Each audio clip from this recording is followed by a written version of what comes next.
Hi, I'm Jazz Obrecht, and welcome to my Talking Guitar podcast with Alex Lifeson.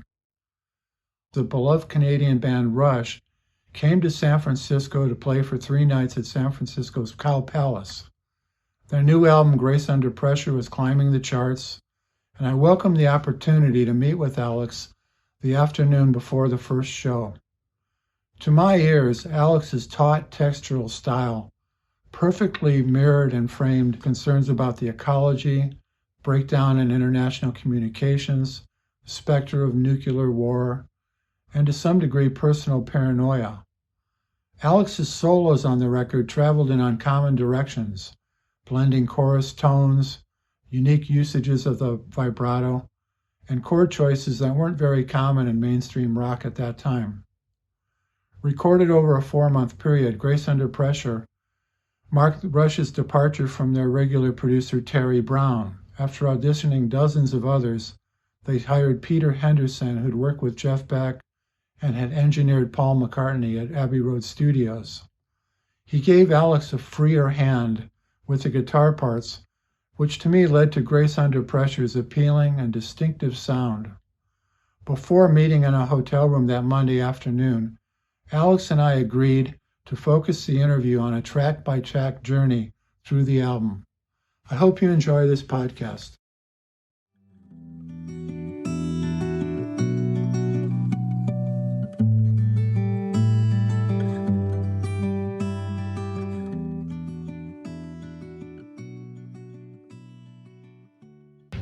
Like all records, after you do them, a month later you get away from it and you have a chance to listen to it a little more objectively. And there are a few things that maybe we would have done a little differently now, but I think of all our records, this one is the most satisfying.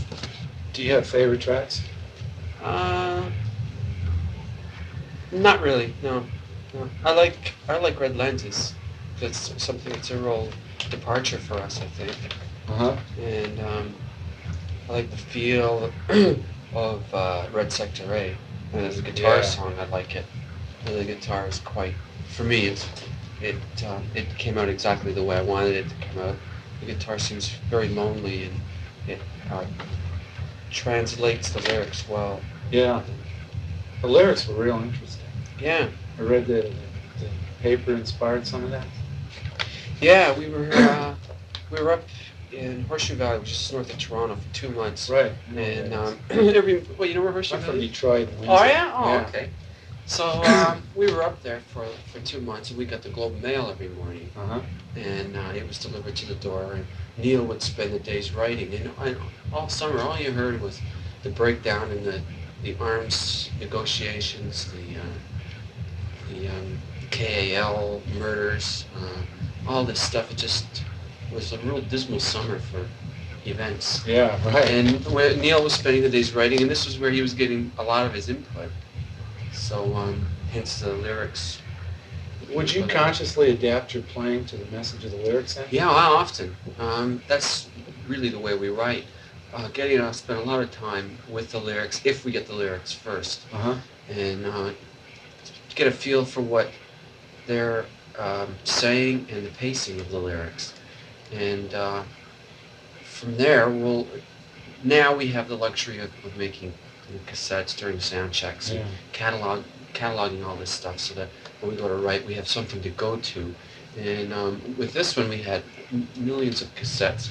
We sort of whittled them down to about 8 cassettes as good working tapes. And we would take the lyrics and take little bits and pieces from here and there. Other things would just happen, and other times, the music would happen, and then you'd go through the lyrics and go, that doesn't quite fit, and wait for the next batch of lyrics. Yeah. But for us, it's very little excess. Everything is, everything is used. Your playing's kind of imagistic, it seems, and it leans towards minimal rather than too much. Have you gone through a period of consciously editing your playing? Yeah, I have. I think my solos probably show that more than anything. Yeah. I've gotten very much away from trying to play as fast as I can. Yeah. For me, there's just no point to it anymore. I don't enjoy doing it, and I don't enjoy listening to it. And I can't listen to a record. Um, Eddie Van Halen, for instance, is just a super. You can't say enough about what a superb guitarist he is. But it's still a little too much. A whole Van Halen record of faster than lightning guitar playing, and I'm impressed. But it doesn't have longevity for me. Yeah. Whereas a soul-wrenching kind of note or a harmonic or some kind of melodic solo passage that really moves and feels, that lives forever.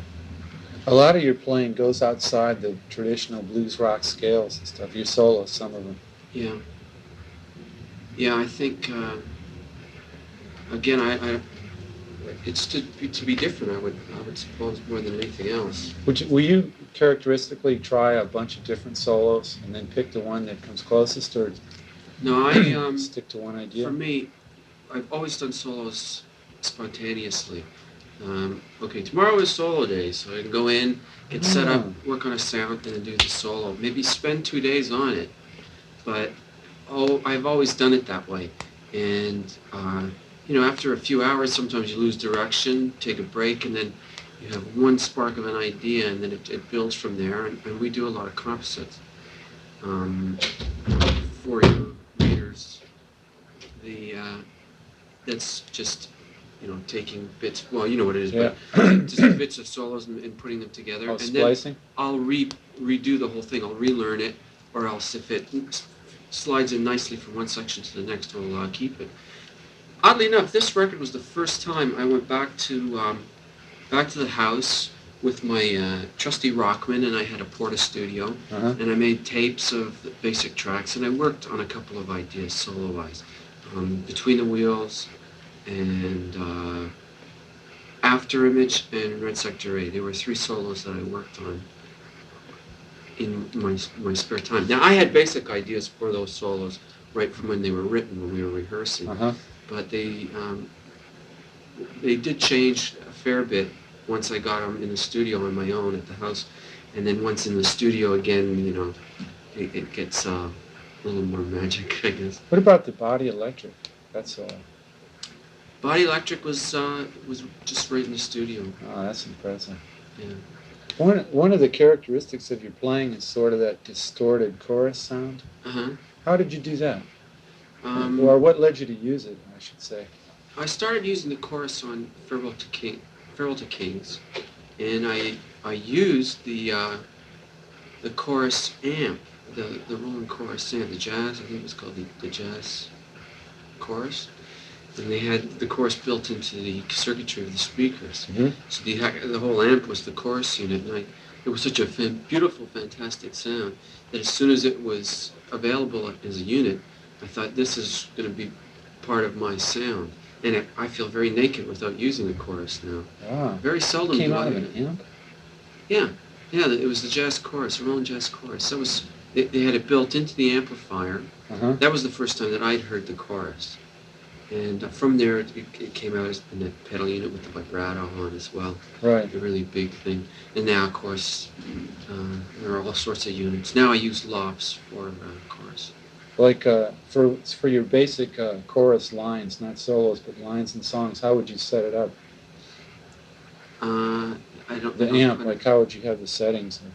Well, I don't have that amp. I don't use that amp anymore. That was just for one album. For this album? No, that was for Farewell to Kings back in the late 70s. That was the first time I heard the chorus. The way I set it up now is I run 2 choruses. I have one that's set up in a medium chorus, and if you're familiar with the loft, it's about 25% of the blend, and the width is about half, about 6. The rate is about 6. The other loft is a much wider chorus, and it's a 50-50 blend, and it's a full width and about the same rate, maybe a bit slower. Did you use any distortion devices? Or Aphex maybe? No. I use an MXR Distortion Plus for a couple of things, notes here and there, or lines, but that's about it. What guitar did you use for the rhythm parts? I used mostly my black Strat, but I did use the white one a fair bit. I used my red Strat a bit, and I used a Tele for the first time ever in my life in the studio. What'd you use that for? I used it on Kid Gloves, and I used it on Enemy Within. For rhythm or solos? Yeah, rhythm. What'd you use for solos? Solos, primarily I used the black Strat. What year is that? That's not very old, of 78, I guess. Is it stock? No, I've changed it quite a bit. I have Bill Lawrence in all my guitars. L500 lead pickup in the back position, yeah, with the standard fenders in the rhythm and in the bass position. The white Strats got Marzios, but that was a mistake. They went in inadvertently, but I kept them in there. I've moved the toggle switch. I put in a Gibson type toggle switch and put it on the horn, and I've moved the volume and tone control down a bit, and I got rid of the other tone control. So I had custom plates made that are cut out a little bit differently. What can the toggle switch allow you to do that you couldn't do on a stock Strat? Yeah, I didn't like where it was. Oh, that's all? Yeah, it was in the way of my hand, and I was used to the Gibson and the feel of the Gibson. That's why I moved the volume and tone control down. Plus, it gives me something to hang on to. I like to hold on to the bottom of the pickup, like I did with the Gibsons. I could do that, whereas the Fenders, you couldn't do that. And it took me a long time to get used to it. Yeah. I found it really difficult to get used to that guitar. And also, the necks are Shark necks, made by a company in Ottawa called Shark. And they're rosewood necks with just a bare finish. There's no finish on them whatsoever. Rosewood fingerboards? Or rosewood necks? fingerboards. And there's no finish on the necks at all. Oh, great. And I took off all the finish on my on the Tele as well, and it's a much nicer guitar to play. Is the Tele a new one? Yeah, Tele's less than a year old. Uh-huh. What was the appeal of the chorus sound for you? Why'd you like it? I liked what it did to the guitar sound. It gave it dimension, it gave it depth, it gave it movement. I think a straight guitar sounds good, mm-hmm. but you put some chorus on it, and all of a sudden it's gone from this one area to, the complete spread. Yeah. And really I just fell in love with the sound. Did you do much doubling of tracks? A bit. I've been moving away from that too. Up until, I guess, Moving Pictures, I was doing a lot of tripling and quadrupling tracks. Mm-hmm. So I would, double stereos on both sides. So you'd really have a lot of guitars layered on. Not to sound like it was 900 million guitars in this group, but just to give it the real thickness. Yeah. Now, I think we are looking for something more angular with a little more dimension, placement of instruments, and if it gets too thick, then you lose that.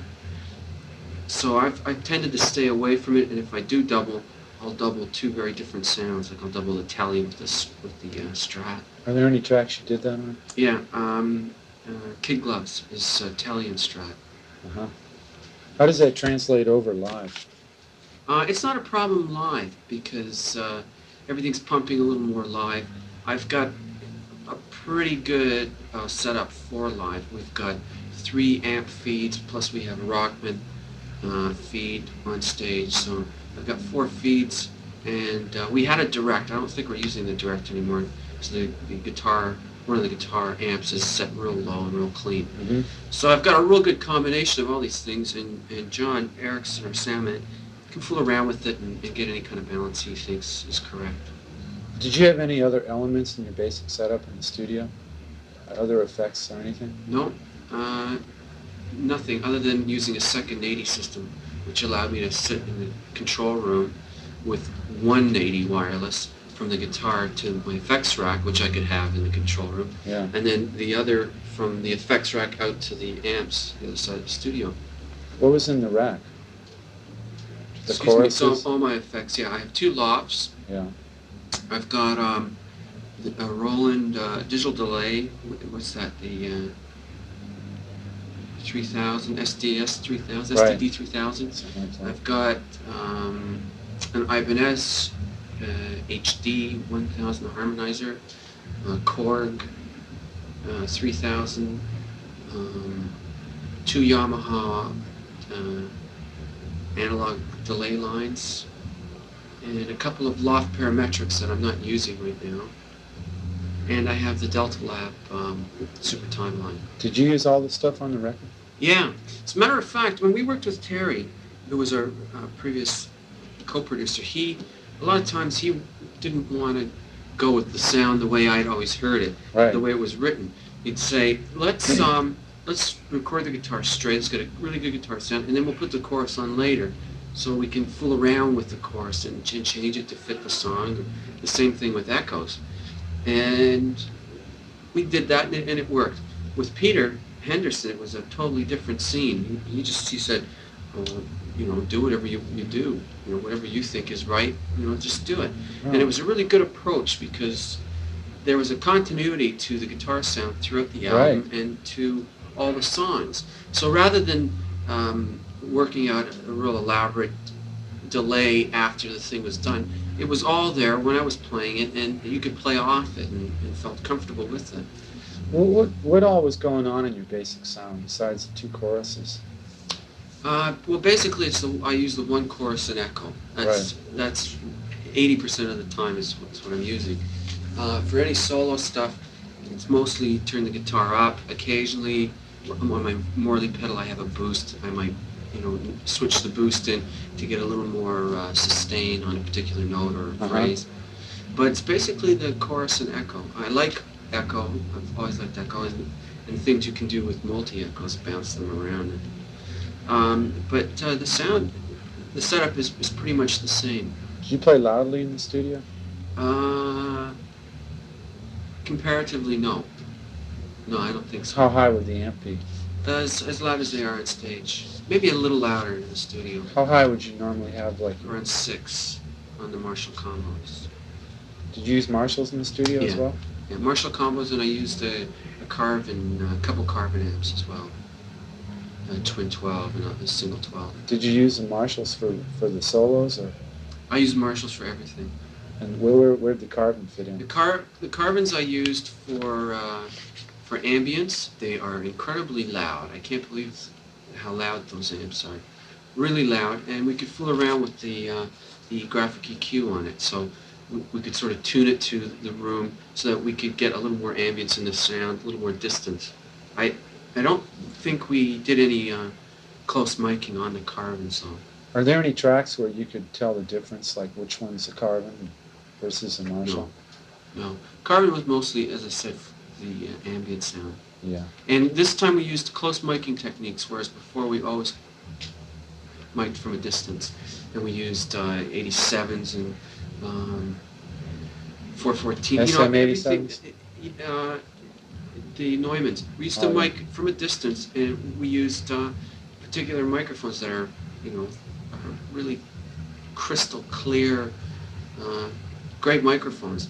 But we thought, listening to tapes, thinking, we get a pretty good live sound. Maybe we should try something different. So when we set everything up and we were miking all the amps, I asked John how he mic'd them, and he said, well, I'll just use the Sennheiser 421s and a Fostex. So we set it up exactly like that, right up against the grill cloth. Turned it on, and it sounded great. And it needed some fine-tuning from that stage, but it would sound much warmer, more immediate sound. Yeah. What's your order of laying down tracks normally? Like what goes first? We do the basic tracks together as a 3-piece. Rhythm, guitar, bass, and drums? Yeah. Yeah. And I almost always redo my guitars. So you pull those tracks out and do them again? Yeah. Why is that? Because then I can pull the amps out of the booth. Neil's kit is so big, and we really wanted to utilize the new room at the studio. A lot of wood, a lot of ambience on one side, and he really waxes drums, and to pick that up, mic's replaced all over. So there would be just a little too much leakage with my amps out there as well. Yeah. In the booth, actually, we moved them out. We weren't that happy with all the results that we had outside the booth, and we moved the amps back into the booth.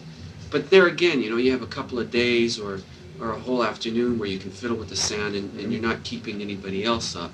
you're not holding anyone else up, and that's important in the studio to be sensitive and aware of that.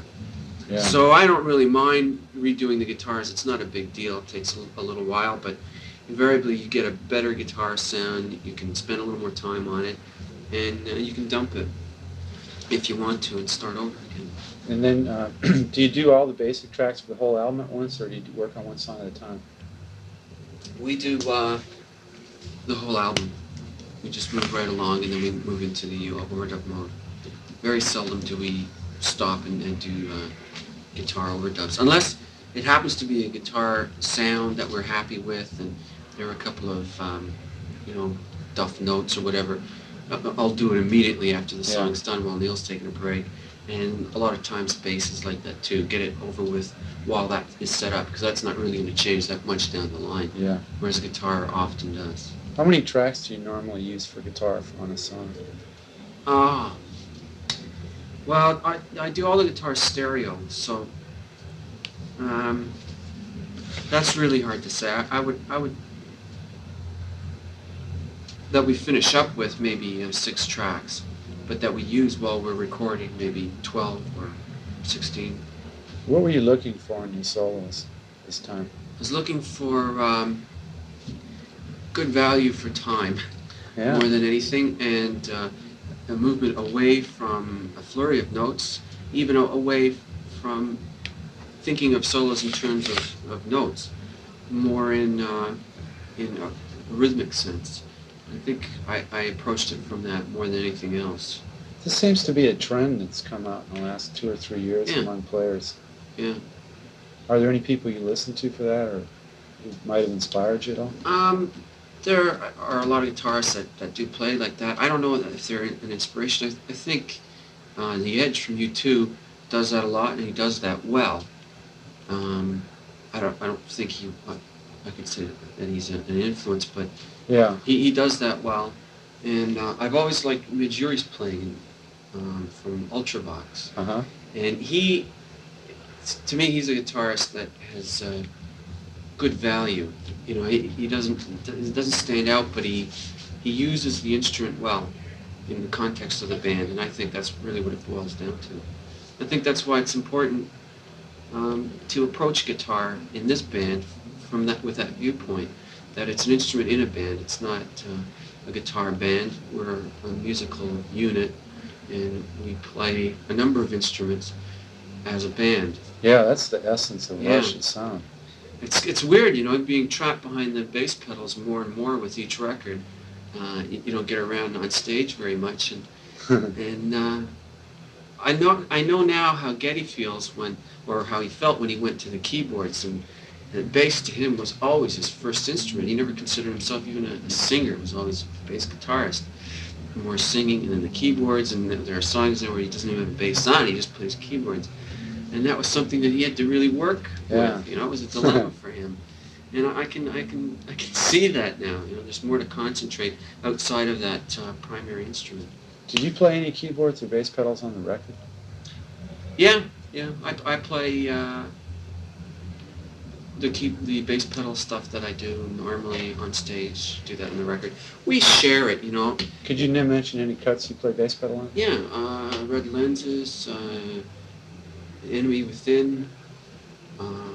I think I played them in DEW, just an early warning. I'm not sure, because we would take turns. Somebody go in and work for a while, and foot would get tired, and I would go in and do it. So those two for sure. What else? How close does that sound to the regular bass sound? The pedals. To like a bass guitar sound? Not very. It's a whole. It's a different sound, but the flexibility lies in having it interfaced with the Oberheim, the big synths, so that you can get a good bass sound that's similar to what the bass guitar sounds like on there, and it's obviously a little more staccato, but it has that roundness and edge to it that the bass pedals lack. Where did you play keyboards on the record? I don't really play keyboards. I don't play keyboards anywhere on the record. Oh, okay. I just play the bass pedals interfaced with my keyboards. I wanted to ask you some stuff about some specific songs. On Distant Early Warning, is the solo doubled or tripled in any of the sections? No, that's the sailors part of the song. What do you do with drunken sailors? That was the big joke. Right, right.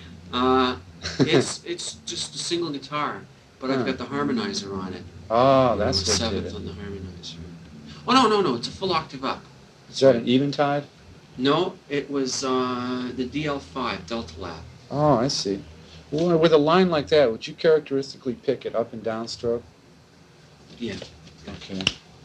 What did you use in After Image? What did you use for the fluid melodic lines after Geddy sings I Feel the Way You Would? I don't think I used anything special for that. I think we just got a real hot sound that was very compressed and loud and with lots of echo on it. After that, you have sort of a muted picking section. Yeah. How did you do that part? Did you mute the strings with the edge of your hand, or was that done? Yeah, with the side of my palm, and just picked in a down stroke. Okay, as you're going into the solo, do you hear some volume swells going on? Are any of those done on guitar, or is that all keyboard? That's all keyboard. It's all PPG. They're really ethereal kind of sounds. Yeah. Yeah, the only thing the guitar is doing there is are the chords. What led you to do the chordal approach in the solo? That was real interesting. Again, because I wanted to approach it differently and get a little more value out of the chords. And I think it works well. I think there's a good combination of chords and going into a melodic line at the end.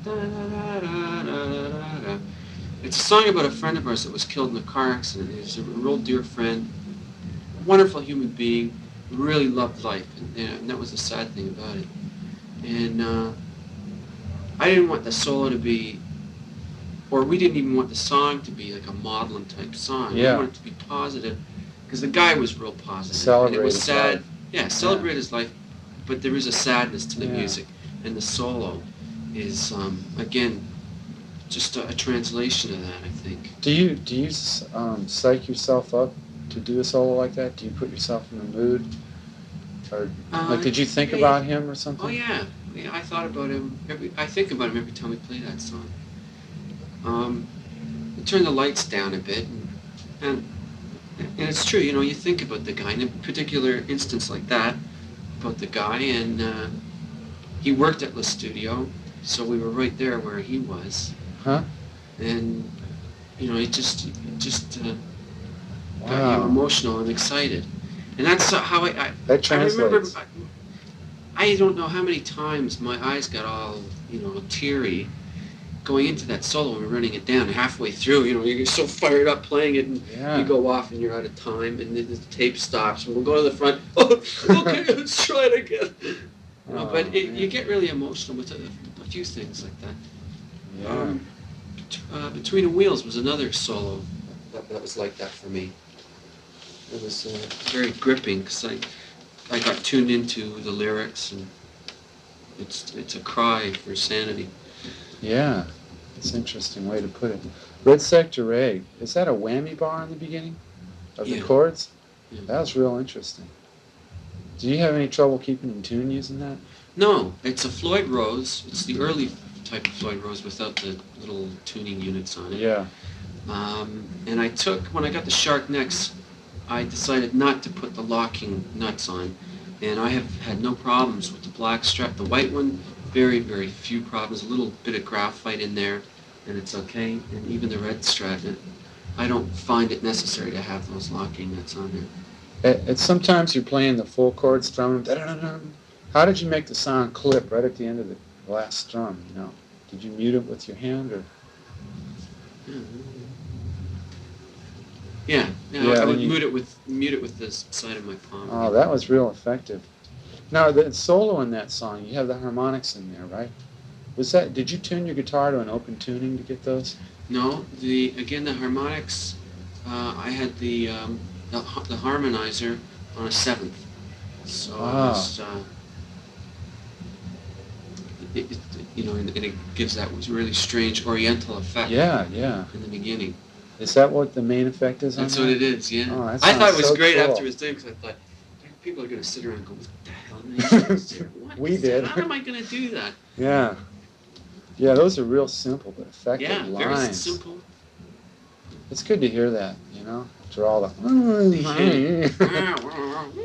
Yeah. Okay, the enemy within. Is that it begins with the rhythm guitar. Is a fast line played on bass? There's a busy line at the beginning. I wasn't sure if it was your. Yeah, it would be bass, because actually it's quite a busy bass song. It's a real sort of walking. Right. So the guitar was more laid back. Yeah, the guitar was more on the back end of the beat. Okay, after Geddy sings the line "Experience to Extremes," you have a little instrumental break. Yeah, the first one. Yeah. How did you process your tone for that? That was kind of unusual. That I just I split the guitar in half and played a lower line and a higher harmony line, and we tried to get a balalaika type effect to it. Is that the flat picked? Yeah, that's just a quick back and forth stroke. Ah. That was just on the black Strat we did that. Yeah. Was the body electric solo hard to do? I remember it took a while, but when we clued in on it, it took about 40 minutes. Huh. But it took about a day to really get something going. You know, it takes a while to find the right sound. How did you construct that? You know, what process did you go through? I got frustrated and crazy. I couldn't find a direction for it. Uh-huh. You know, and I tried this and I tried that, and you know, you'd work on something for a few hours and then you go, that's bullshit. This is the same stuff that I've done a million times before. And it was a frustrating thing, you know. You put the guitar down and go out and everyone's watching a hockey game or whatever. And you're out there trying to get some kind of inspiration. Went back in and thought, screw this, I'll go wild. And all of a sudden, everybody turns around and goes, hey, yeah, what was that you played? And you play the tape back, and that was pretty funny. And that's what sparks it. You hear something that's crazy and funny, and it's more my personality. Yeah. And it just goes from there. After that, I swear it took about 40 minutes to do the whole solo. Did you have any special effects in there, like finger taps, or did you use a wang bar? Oh yeah, I use it a lot now. I use it too much, I think. I don't know. Well, I'm noticing lately that my left hand has become much lazier. My vibrato is something that I worked on for a long time, and it's gotten really lazy. Huh. It's much easier with the right hand, and it's such a nice vibrato, and it's a down and up vibrato rather than an up and back vibrato that you get with your hand. When you play vibrato, do you back the finger up with another finger that you? No, I just use the one finger. Do you use a parallel or up and down vibrato? I use I would be an up and down. Like B.B. King, sort of. It would be like this rather than a violin type vibrato. It's just Okay, so it'd go like that. Yeah. Is there more than one rhythm guitar at a time in Kid Gloves? Yeah, that's double tracked. Was that the one with the telly and the Strat? Yeah. Oh, okay. Except for the choruses. Well, the choruses, I think, the chorus is just one guitar, I think. You have some real shimmering upper register strums that you hit. Uh-huh. Those are real interesting. Yeah. Those, Enemy Within, at the end of Enemy Within, there's a bit of that. And that was just whacking the guitar at different intervals and playing the chords. What do you mean whacking it? So just hitting it with my baby finger. Of your right hand? At different intervals. Yeah, for instance, in Enemy Within, it goes from a B minor to a G to an A back to the B minor. So I would strum the B minor, and then I would move to the G and hit the guitar at the 15th fret, and go from the 15th to the 17th fret. Which strings? Just back and forth, all of them, so that you'd only pick up certain notes, harmonics of certain notes that happen to be 12 up from where that was, and then you'd pick up the other ones by going back and forth between the G up here and the Yeah. A, because this is made up of of all those notes. Is that what gave it the shimmering effect? Yeah, that's what helps it. And there was one in Kid Gloves that was like that. Did you too, do after anything the solo. anything special to process the tone for that?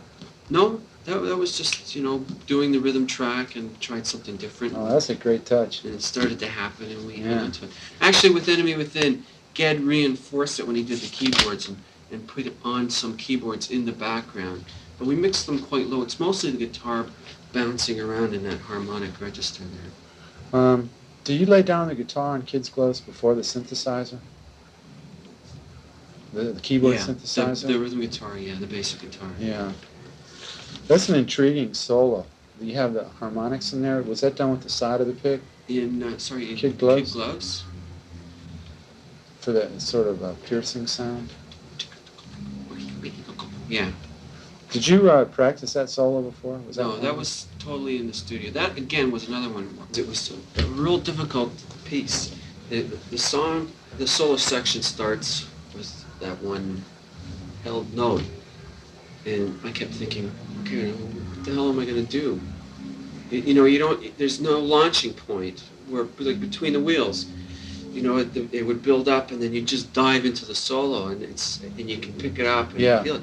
But here it's like, okay, it's your turn, go for it. And to do something different, it was a real challenge. And I spent a long time on that, and I was real, verge of a nervous breakdown. And again, it was one of those situations where I said, just go crazy, just do something. And one thing led to the next. So the first da da da da da, each one of those sections of the solo led into each other. So I would just go back and repeat the whole thing and add a little bit more and more and more. And it ended up working quite good. And I think that solo is completely reconstructed and like a one-take type solo. You mean you composed it in sections and then you played it through one time? Yeah, but rather than composing sections and then listening to the whole thing, it was composed in sections and a continuous composition. So you'd replay it? Yeah, the whole thing. And then take it a step further. Yeah, this sounds good. Let's start it again. Yeah. Was that constructed over a day or two, or? That was a couple days for that solo, I think. Do you play is there a situation in which you play your best, like a certain time of day or a certain state of mind? Not really. I think I peak around 9 and midnight. I feel most comfortable around those hours for some reason. I think it's only because that's the way, Showtime. Yeah, possibly. Maybe. And when we're in the studio, like those would be your peak hours. We usually work 2 till about 2 or 3 in the morning, and everyone's up around 11. So. Did you work every day during the album? Yeah, as a matter of fact, we said we're going to take one day a week off for the first time. We need to do that. We took the first Saturday that we came on a Monday. We took the Saturday off, and then we didn't take another day off after that. How long did it take? I forgot how long it was. Years. We started at the beginning of November, and we finished on the 12th of March. Wow. Which is a long time for us. And we took I guess a 2-week break at Christmas, 10-day break at Christmas. How long did it take to lay down the basic tracks? 2 months. Why so long? I don't know. It's a mystery to me. I mean, we were so prepared. We had twice as long as ever before to write the material, to rehearse it, to arrange it, to refine it. We went in, we were so confident. We knew exactly what we were going to do. I have an Atari 8-track that we do our pre-production stuff on. We had some good pre-production tapes, some good demo tapes. We knew what was happening. This is it. We're going to go in. We'll be finished in maybe 5 days. And we got in the studio, and it wasn't like we were bogged down or held up against a wall or anything. It just took a long time. Huh. This took a while to get the sounds, and we worked at a good pace. It's really a concept type project, it seems. The sound's unified throughout. Yeah, I think it does too, and I think it's because we started in August and didn't finish till March, and that was all we had on our minds for all that time. Wow. It was just the album. Let's see. Red lenses. You have those great crashing chords at the beginning. Is there a little whammy on that, or? Yeah, just A touch. Very slight. Yeah. That's like a 2-finger. You sort of slide the whammy bar between your baby finger and ring finger and just kind of move it back and forth. That song's got a very interesting construction, different changes. Yeah. What did you contribute to that one, as far as? I think my biggest contribution was the bass pedal line. Really? Doom, doom. Yeah, it sounded so silly. It was funny when I first did it. And then It's a great groove, though. yeah, it is. It really Yeah. is. Neil came up with the drum pattern Uh-huh. for that part of the song, the verse part. And Ged had these big chords on the PPG and the walking bass line. It was more of a bass guitar type line. Yeah. And the chords, you don't hear a group like us doing the ninths and stuff very often, so it was really a lot to do that. It was like jazz and R&B shuffled together. Yeah. Yeah, that was fun. I bet it's fun to play that. It's song. a lot of fun to play it. It was a lot of fun to record it. In between the wheels, what creates the tension and the opening chords, boy? The That E just- is tuned down to a D. The low E Low E is tuned down to a D, yeah. on the It's guitar? detuned, yeah. And it with that, the string just really vibrating so loosely, it does something. What kind of chords are those? In the beginning, Yeah. I'm not sure what they would be, or Is what it- you'd call them. Is it guitar and keyboard both playing Yeah. sync after a little period, Yeah. a couple measures, and then they... Yeah, the keyboards started off, and the chords stay the same on the keyboards, and then the guitar comes in and plays pretty much the same chords. I don't know. I really don't know what they would be. How did you process your guitar for that part? That's lots of echo, some phasing, chorus, and distortion. That's the MXR distortion in there for just the. And then all the other lines of distortion is switched off. The distortion and phasing is switched off. And then what did you do to your sound when Geddy sings Lost Generation? After that, your sound changes? And it goes into the line. Yeah. That is just the MXR and the flanging switched out. Did you play the harmonics in that solo? Were they done with the side of the pick? You know, your fingers burying the pick? The piercing tone? Yeah, in the higher register, yes. The harmonics that are right off the top of the solo are just at the 5th and 7th fret. Were you playing the harmonics by laying your finger across the strings, or? Yeah, just a quick hit. Do you ever play them by burying your pick in your fingers? Often, yeah. That's on there too, isn't it? Yeah, later on in the solo. Right. Yeah. That's what I thought. Once again, your solo went outside the blues rock vein on that song, Between the Wheels. Yeah. That was interesting. Yeah, I don't know. That one to me is more conventional. It's probably the most conventional solo on the record. But even something like that is really enjoyable to play and very emotional when you've got something going on in the background, like I had, Yeah. the keyboards and the song pumping, and the topic too. I took to heart when I was doing that solo. Than ever? Yeah, not that Terry was a boss. We always worked together. That was one of the reasons that we decided to work with somebody else, because we worked together so much and we knew each other too well almost. Yeah. We wanted something that would be a little more challenging and things that we'd have to worry about. Yeah. It didn't quite turn out the way we'd expected. We had a few other people in mind that we wanted to work with. Uh-huh. And we wanted to give them a little more control, but things got all messed up early on, and we couldn't get in. Well, we just couldn't work with these people. Everything sort of got all screwed up. And Peter was on another list that we had, and unfortunately, we were getting close to studio time, and we had pushed the studio back. And we had to find somebody, and we spoke to half a dozen people, I guess. Came up to the studio we were writing, and this guy was was good, but there was something about him. This guy was great, but there was something about him.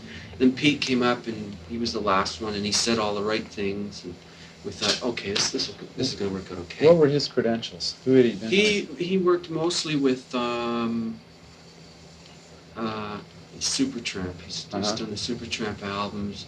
He's worked with Jeff Beck on a couple of things. He's worked as an engineer. He's worked with Paul McCartney on some stuff. He worked at Abbey Road for a long time. He was the house engineer there for a few years. And he's been pretty freelance lately. The Supertramp projects take him quite a while. That's a lot of work. And they're the way they work, they come in drips and drabs, they don't work together very often, from what I understand. Somebody will come in and do their part, and then the next guy will come in. So he was used to working in a slightly different pace, and we were pushing a little harder. And we ended up working much harder, production-wise, on this record than I think we had wanted to.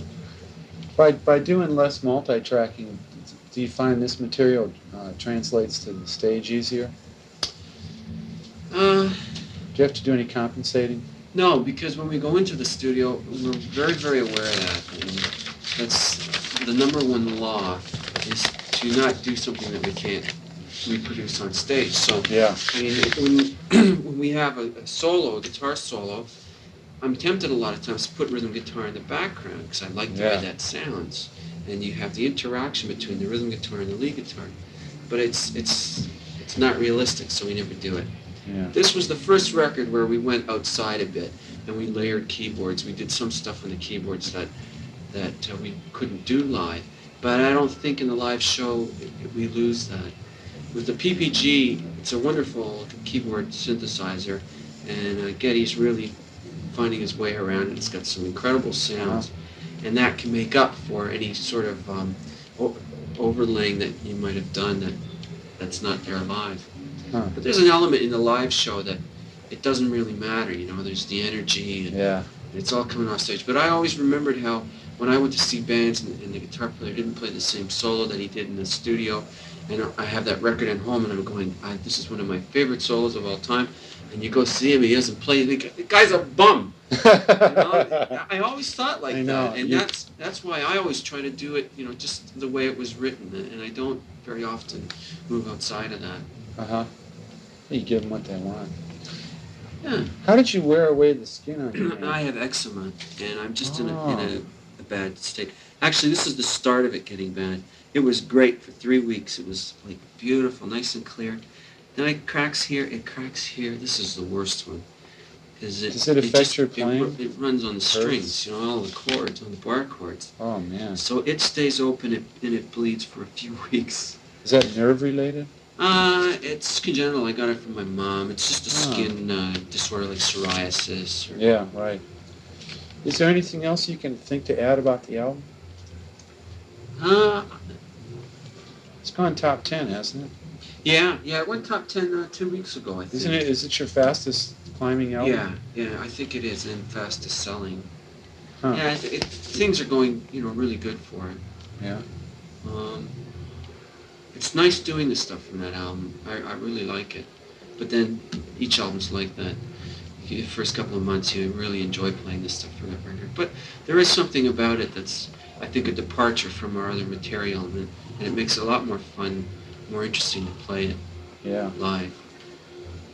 Great. Well, that covers what I'm looking for. Yeah, good. Do you go to Toronto much?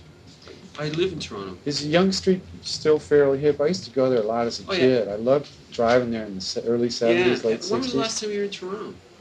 A long time or just fairly recent? 75 or 6 maybe. Oh yeah? It's a real different place. Really? What's it like? How's it different? It's, okay, it's right down at the harbor front, where Yonge comes right down to the ferries.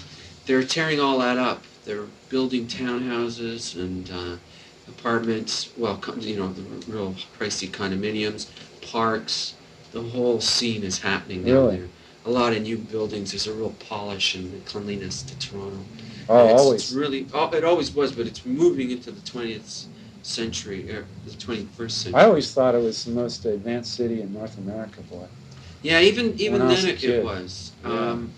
I remember when we first moved there, it wasn't. It was pretty much. I mean, I was very young, but it wasn't until the early '60s that things, with really the big movement of immigrants, that things started happening, and it's become very colorful.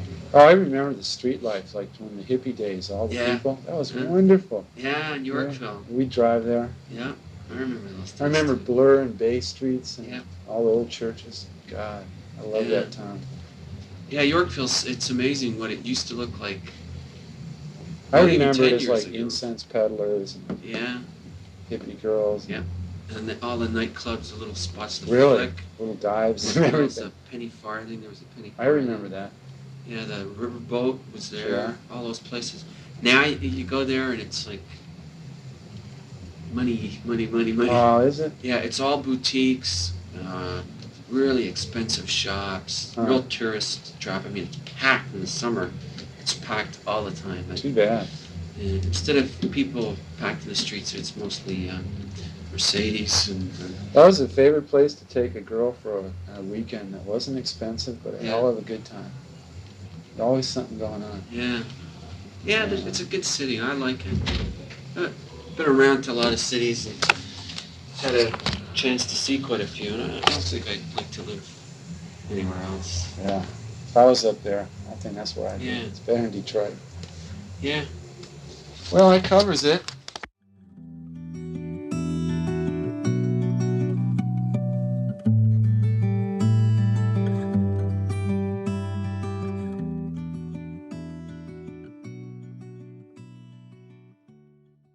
Hi, this concludes my interview with Alex Lifeson, aka Lurkst. Alex and I did another interview 2 years later, so if there's enough interest, we'll be happy to post this one as well. Before signing off, I want to express my thanks to the fine folks at the Southern Folklife Collection, at the Andrew Mellon Foundation, who paid for their digitizing of all my tapes, and to my friend and podcast producer, Nick Hunt. We'd also like to thank everyone who makes a donation to the Talking Guitar Project. Everything we get goes into making new podcasts, and every bit helps. We couldn't do it without you. This podcast is copyright 2023 by Jazz Obrecht, all rights reserved. Thanks for listening in, and please check out some of our other offerings on our YouTube channel. Have fun, and I'll catch you next time.